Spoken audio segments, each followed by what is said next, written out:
Hi hello welcome back. കുറേ ദിവസമായിട്ട് വീഡിയോസൊന്നും ഇല്ല. എല്ലാവർക്കും ഈദ് മുബാറക്ക്. പെരുന്നാളൊക്കെ എല്ലാവരും നന്നായിട്ട് അടിച്ചു പൊളിച്ചിട്ടുണ്ടാവുമെന്ന് വിചാരിക്കുന്നു. അപ്പോൾ ഇന്നത്തെ വീഡിയോ എന്ന് വെച്ചാൽ സ്റ്റിച്ചിങ് വീഡിയോ അല്ല, നമ്മുടെ ഈദിൻ്റെ കുറച്ച് വിശേഷങ്ങളും അതുപോലെ നമ്മളുടെ ഗീവ് അവേൻ്റെ വിന്നറിനെ സെലക്ട് ചെയ്യലുമാണ്. നമുക്ക് 5K സബ്സ്ക്രൈബേഴ്സ് കഴിഞ്ഞിരിക്കുകയാണ്. കുറച്ച് ദിവസമായിട്ടുണ്ട്. അതിൻ്റെ ഇടയിൽ എനിക്ക് വീഡിയോ എടുക്കാനും ഒന്നിനും ടൈം ഉണ്ടായിരുന്നില്ല. ഈ ഒരു വർക്കൊക്കെ ആയിട്ട് കുറച്ച് തിരക്കിലായിരുന്നു. അതുകൊണ്ടാണ്. പിന്നെ എല്ലാവർക്കും ആദ്യം തന്നെ ഒരുപാട് താങ്ക്സ് പറയാണ്. ഈ സപ്പോർട്ടിനും എല്ലാത്തിനും ഒരുപാട് നന്ദിയുണ്ട്. പിന്നെ ഈ ഒരു വീഡിയോയിൽ നമ്മൾ ഈ ലേസിൻ്റെ കട്ട് വർക്ക് വെച്ചിട്ട് എങ്ങനെയാണ് ചെയ്യുന്നത്, അതുപോലെ നമ്മൾ ലേറ്റസ്റ്റ് ആയിട്ടൊരു ഷോർട്ട് വീഡിയോ ഇട്ടപ്പോൾ കുറച്ച് പേര് ചോദിച്ചിട്ടുണ്ടായിരുന്നു. അപ്പോൾ അത് എങ്ങനെയാണെന്നും കൂടി കാണിക്കുന്നുണ്ട്. അവസാനം നമ്മൾ ഗിവ് അവേൻ്റെ വിന്നറിനെയും കൂടി സെലക്ട് ചെയ്യുന്നുണ്ട്.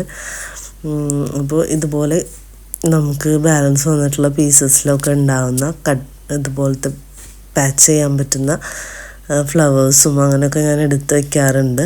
അപ്പോൾ അതൊക്കെ ഒന്ന് കട്ട് ചെയ്തെടുത്തു. അതുപോലെ ലേസ്, നല്ല ഹാൻഡ് വർക്ക് പോലത്തുള്ള ലേസുകളൊക്കെ വരുന്നുണ്ട്. ഇപ്പോൾ ആ ലേസിൽ നിന്നും ജസ്റ്റ് ഒന്ന് കട്ട് ചെയ്തെടുക്കും.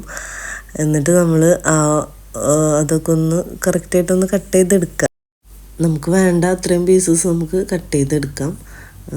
കട്ട് ചെയ്തെടുത്തതിന് ശേഷം നമ്മൾ എംബ്രോയ്ഡറി ഒക്കെ ചെയ്യുന്ന ആ ഒരു ഫ്രെയിമിലേക്കായിട്ട് നമുക്ക് ചെയ്യേണ്ട ഫാബ്രിക് ഒന്ന് വെച്ച് കൊടുക്കാറുണ്ട്. ഇത് നമ്മളൊരു 3 പാനൽ കുർത്തി ചെയ്തിട്ടുണ്ടായിരുന്നതാണ്. ഇതിൻ്റെയാണ് നമ്മൾ ഷോർട്ട് വീഡിയോ ഇട്ടിട്ടുണ്ടായിരുന്നത്. അപ്പോൾ അതിൻ്റെ സ്ലീവ് നമ്മളൊരു ചെറിയ പൈപ്പിംഗ് പോലെ കൊടുത്തിട്ടുണ്ടായിരുന്നു. അതിൻ്റെ ഒരു എൻഡിലേക്കായിട്ട് ഇതുപോലെ ആ ഫ്ലവേഴ്സ്, നേരത്തെ കട്ട് ചെയ്തെടുത്ത ഫ്ലവേഴ്സ് ഒന്ന് വെച്ച് കൊടുത്തിട്ടുണ്ട്. അത് നമ്മൾ മെറ്റീരിയലിന് കട്ട് ചെയ്തെടുക്കുന്നതുകൊണ്ട് തന്നെ നമുക്ക് വേണമെങ്കിൽ അതിൻ്റെ സൈഡൊക്കെ ഒന്ന് ജസ്റ്റ് ഒന്ന് ഉരുക്കി കൊടുക്കുന്നത് നല്ലതായിരിക്കും. എന്നിട്ട് ഇതുപോലെ ഈ എംബ്രോയ്ഡറി ചെയ്യുന്ന ആ ഒരു ഫ്രെയിമിലേക്ക് നമ്മളിത് പോലെ ഒരു വെറുതെ നമുക്ക് വേണ്ട ഒരു ഷേപ്പ് വരച്ചു കൊടുക്കുക. എന്നിട്ട് നമുക്ക് ഈ ലേസസൊക്കെ ഒന്ന് വെച്ച് നോക്കുക, അത് എങ്ങനെ വയ്ക്കുമ്പോഴാണ് ഭംഗി ഉണ്ടാവുക എന്നൊക്കെ ഒന്ന് ജസ്റ്റ് നോക്കിയിട്ട് അതുപോലെ ഒന്ന് വെച്ചിട്ട് ഒന്ന് ഗം ചെയ്ത് കൊടുക്കുന്നുണ്ട്. അതിന് ശേഷമാണ് ഞാൻ തുന്നി എടുത്തത്, കൈവച്ചിട്ട് തന്നെ തുന്നി എടുത്തത്. അതുപോലെ കുറച്ച് കട്ട് ബീഡ് എടുത്തിട്ട് അതിൻ്റെ ചുറ്റിലും ഒന്ന് ഫിനിഷിങ്ങിന് വേണ്ടിയിട്ട് തുന്നി കൊടുത്തിട്ടുണ്ട്. ഉള്ളിലും കുറച്ച് കട്ട് ബീഡ്സൊക്കെ വെച്ച് കൊടുത്തിട്ടുണ്ടായിരുന്നു. അപ്പം കുറേ എൻക്വയറി ഇൻസ്റ്റഗ്രാമിലൊക്കെ വന്നൊരു വീഡിയോ ആയിരുന്നു അത്.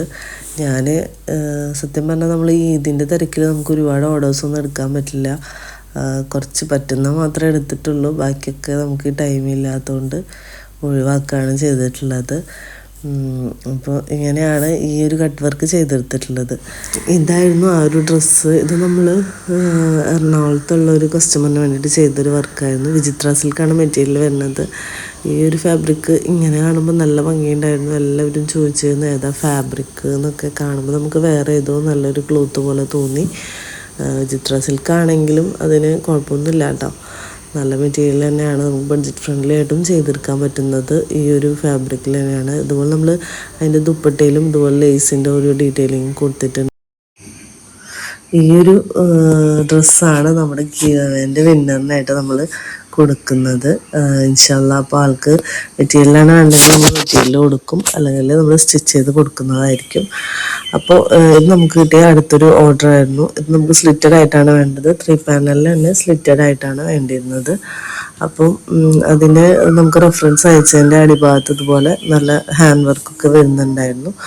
അപ്പോൾ ഹാൻഡ് വർക്ക് നമുക്ക് പോസിബിൾ അല്ലാത്തതുകൊണ്ടും അവരുടെ ബഡ്ജറ്റിലും നമുക്കും പറ്റാത്തതുകൊണ്ട് തന്നെ നമ്മൾ ലേസ് വർക്ക് വെച്ചിട്ടാണ് ഇതൊക്കെ ചെയ്തെടുത്തിട്ടുള്ളത്. അപ്പോൾ ലേസ് 2 സൈഡിൽ ഇതുപോലെ സ്റ്റിച്ച് ചെയ്ത് കൊടുത്തു. ലേസിൽ നിന്ന് തന്നെ കട്ട് ചെയ്തെടുത്തിട്ടുള്ള കുറച്ച് സ്റ്റോൺസിൻ്റെ വർക്ക് എടുത്തിട്ട് നമ്മൾ അടിഭാഗത്ത് ഇങ്ങനെ സ്പ്രെഡിങ് ആയിട്ട് കൂടിയും കൊടുത്തിട്ടുണ്ട്. നല്ലൊരു രസമുണ്ടായിരുന്നു കാണാനായിട്ട്. ആ ഒരു സ്ലീവിന് ആ ഒരു പൈപ്പിംഗ് കൂടി വന്നപ്പോൾ നല്ലൊരു എലഗൻ ലുക്ക് തന്നെ ഉണ്ടായിരുന്നു. ഇതും ഒരുപാട് എൻക്വയറി വന്നൊരു ഡ്രസ്സ് തന്നെ ആയിരുന്നു. അപ്പോൾ ഇത് നമ്മൾ പെരിന്തൽമണ്ണയിലുള്ളൊരു കസ്റ്റമറാണെന്ന് തോന്നുന്നു. പെരിന്തൽമണ്ണയിലുള്ള കസ്റ്റമറിന് വേണ്ടിയിട്ട് ചെയ്തതാണ്. അപ്പം എല്ലാവർക്കും ഇഷ്ടമുണ്ടാകുമെന്ന് വിചാരിക്കുന്നു. ഇത് നോർമൽ നമ്മുടെ ലേസ് തന്നെയാണ് ഡയറക്റ്റ് വെച്ചിട്ട് നമ്മൾ സ്റ്റിച്ച് ചെയ്തെടുത്തേക്കണം. അപ്പോൾ ഞാൻ ആൾക്ക് ഫോട്ടോ അയച്ചു കൊടുത്തപ്പോൾ ആൾക്ക് അതിൻ്റെ സ്ലീവിൽ കുറച്ചിങ്ങനെ സ്പ്രെഡിങ് പോലെ വേണമെന്ന് പറഞ്ഞു. അപ്പോൾ ഞാനത് അതുകൂടി ചെയ്ത് കൊടുത്തിട്ടുണ്ടായിരുന്നു. അതിൻ്റെ വീഡിയോ ഒന്നും പിന്നെ എടുക്കാൻ പറ്റിയില്ല, തിരക്കൊക്കെ ആയപ്പോയപ്പോൾ. പിന്നെ നമുക്ക് അടുത്ത നമ്മുടെ ഡിസൈൻ ഒന്ന് നോക്കാം. ഇതിൻ്റെ റിപ്പീറ്റ് കസ്റ്റമർ തന്നെയാണ്. ആള് ഓൾറെഡി 3 പാനൽ ചെയ്തിട്ടുണ്ടായിരുന്നു. അത് ഇഷ്ടപ്പെട്ടിട്ട് വീണ്ടും 3 പാനൽ തന്നെ അത് ചെയ്യാൻ വേണ്ടി തന്നത്. അപ്പോൾ അത് കുറച്ച് സിമ്പിളായിക്കോട്ടെ എന്ന് പറഞ്ഞിട്ട് അതിൻ്റെ സെൻട്രലായിട്ട് ഒരു കുറച്ച് പോട്ട്ലി ബട്ടൺസ് കൊടുത്തിട്ടാണ് ചെയ്തത്. അതുപോലെ നെക്കിലും ഷോളിലും പൈപ്പിംഗ് ബോഡി കൊടുത്തിട്ടുണ്ടായിരുന്നു. അതും നല്ല രസമുണ്ടായിരുന്നു. നല്ല സിമ്പിളായിട്ട് കാഷ്വലായിട്ടും ഒക്കെ വെയർ ചെയ്യാൻ പറ്റുന്നതാണ്. ആളൊരു ടീച്ചറാണ് കേട്ടോ, എൻ്റെ മോളുടെ ടീച്ചറാണ് ഇത് വർക്ക് തന്നിട്ടുള്ളത്. ഇത് നമുക്ക് മലപ്പുറത്തു നിന്നുള്ള വേറൊരു കസ്റ്റമറായിരുന്നു. ആള് ഇതുപോലെ ഇതിൻ്റെ ഓർഡറൊക്കെ ഞാൻ ക്ലോസ് ചെയ്ത ടൈമിലാണ് മെസ്സേജ് ചെയ്യുന്നത്, ഒന്ന് ചെയ്തു തരുമോ എന്നൊക്കെ ചോദിച്ചിട്ട്. എന്നിട്ട് എനിക്ക് റെഫറൻസ് അയച്ചു. ഇൻസ്റ്റയിൽ തന്നെ ഒരു പേജിൽ നിന്നാണ് റെഫറൻസ് അയച്ചിട്ടുണ്ടായിരുന്നത്. അപ്പോൾ അങ്ങനെ ചെയ്തെടുത്തൊരു വർക്കാണിത്.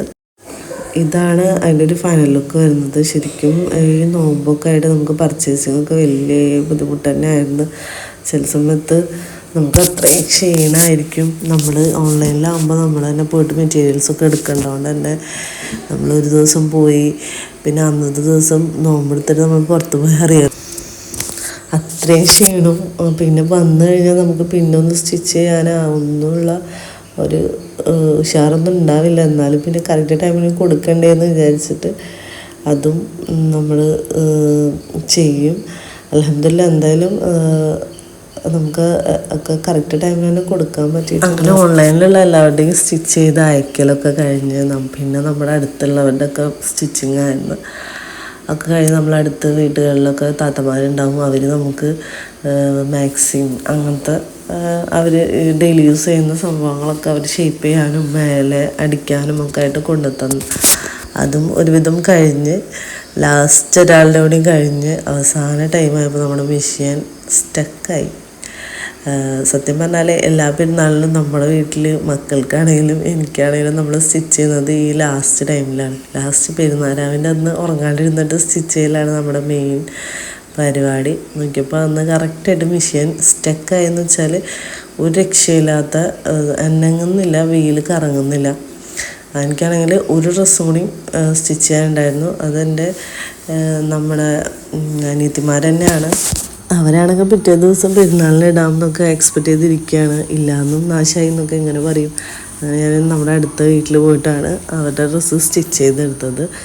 അതിനുശേഷം രാത്രി ഒരു 1 മണിയായ സമയത്താണ് ഇതിപ്പോൾ എനിക്ക് വേണ്ടി ഇടാനായിട്ടുള്ള ഡ്രസ്സസ് കട്ട് ചെയ്യാണ്. നമ്മുടെ മെഷീനിൽ പറ്റില്ലായിരുന്നു, ഈ ഒരു മെഷീനിൽ പറ്റില്ലായിരുന്നു. പണ്ടത്തെ നമ്മുടെ സിംഗിൾ മെഷീൻ ഉണ്ടായിരുന്നു, അതൊക്കെ ഒന്ന് പൊടിതട്ടി എടുത്ത് അതിൽ എങ്ങനെയൊക്കെയോ സ്റ്റിച്ച് ചെയ്തെടുത്തു. എൻ്റെ മക്കളുടെ ഡ്രസ്സ് ഞാൻ അങ്ങനെയാണ് സ്റ്റിച്ച് ചെയ്തെടുത്തത്. എന്നിട്ട് നമ്മൾ ഈ മെഷീനിലത്തെ ഈ റിപ്പയർ ചെയ്യുന്ന ആളെ വിളിച്ചിട്ടുണ്ടായിരുന്നു. ആൾ ഒന്നാമത്തെ പെരുന്നാളിൻ്റെ വന്നിട്ടില്ല, രണ്ടാമത്തെ പെരുന്നാളിൻ്റെ വന്നിട്ടാണ്. മെഷീൻ ഇപ്പോൾ കംപ്ലൈൻ്റൊക്കെ മാറ്റി അൽഹംദുലില്ലാ സെറ്റാക്കി എടുത്തിട്ടുണ്ട്. ഇനി നമുക്ക് ഗീവ് അവേൻ്റെ വിന്നറിനെ നോക്കാം. ഞാനിപ്പോൾ ലൗട്ടിൽ എല്ലാവരുടെയും പേര് എഴുതിയിട്ടിട്ടുണ്ട്. മോനാണ് അത് എടുത്തിട്ട് കൊണ്ടുപോയിട്ട് അവൻ തന്നെ സെലക്ട് ചെയ്തെടുത്ത ഒരാളാണ്. ആളുടെ പേര് വരുന്നത് അനീസ ബഷീർ എന്നാണ്. നമ്മളതിൽ പേര് എഴുതിയപ്പോൾ അസീസ എന്നാണ് ആയിട്ടുള്ളത്, എസ് ആയിട്ടാണ് വന്നിട്ടുള്ളത്. അപ്പോൾ ഞാനിതിൽ ഇട്ട കമൻ്റ് ഒന്ന് ഇതിൽ കാണിക്കാം. അപ്പോൾ ആൾ നമ്മളെ കോണ്ടാക്ട് ചെയ്യുക. ഇൻസ്റ്റഗ്രാമിലോ അല്ലെങ്കിൽ യൂട്യൂബിലോ നമുക്ക് മെസ്സേജ് ചെയ്യുക, അല്ലെങ്കിൽ പിന്നെ വാട്സപ്പ് നമ്പറിൽ മെസ്സേജ് ചെയ്താലും മതി. അനീസ ബഷീറിന് നമ്മൾ കൺഗ്രാജുലേഷൻസ്. അപ്പോൾ കോണ്ടാക്ട് ചെയ്യുക, നമ്മൾ ഡ്രസ്സ് അയച്ചു തരുന്നതായിരിക്കും. അപ്പോൾ ഇനി എല്ലാവരും സപ്പോർട്ട് ഉണ്ടാവണം. ഇനിയും ഗിവേഴ്സൊക്കെ നടത്തും ഇൻഷാ അല്ലാ. എല്ലാവരും വിന്നേഴ്സ് ആവട്ടെ. അപ്പോൾ പുതിയ വീഡിയോസൊക്കെ ആയിട്ട് വരാം. അതുവരേക്കും എല്ലാവർക്കും ബൈ, താങ്ക് യു.